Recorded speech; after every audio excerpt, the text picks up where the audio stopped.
name is Robert Swan, and today's focus is the sledge at Dulwich College used by Shackleton and his team on the 1909 Nimrod Expedition to the Antarctic.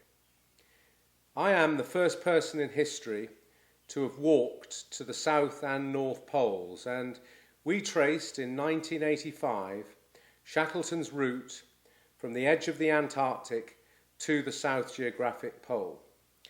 The sledge in question is a Nansen designed sledge, designed by the great Nansen from Norway and used on Shackleton's journey with his companions Wild, Adams and Marshall on their attempt to reach the South Pole in 1909.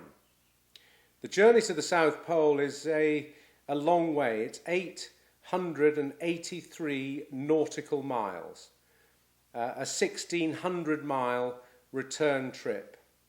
Shackleton used ponies, so the sledge in question, to begin with, would have been pulled by ponies. Once the ponies died and then became a food source for Shackleton and his team, the men themselves pulled this sledge in their attempt on the pole. High up on the polar plateau, on January the 9th, 1909, Shackleton made a key decision. If they went on the 97 miles to the South Pole, they would die on their return trip. So Shackleton made, for his team, the decision to turn. A hard decision to make. They could have made the pole, but he made the right decision. So the sledge and the team turned from the pole and they faced a desperate struggle back to the coast of the Antarctic. They'd taken 73 days to reach that point. Food was running short. The sledge would become lighter.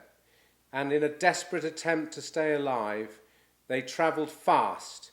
First down the massive Beardmore Glacier, then across the great ice barrier. And they made remarkable time. They were starving, and they made a 50-day journey back to the edge of the Antarctic in time to meet their ship, the Nimrod, which would take them back to safety. These sledges were designed incredibly with a kind of suspension in them. Today's sledges, often made of carbon fibre, are much stiffer.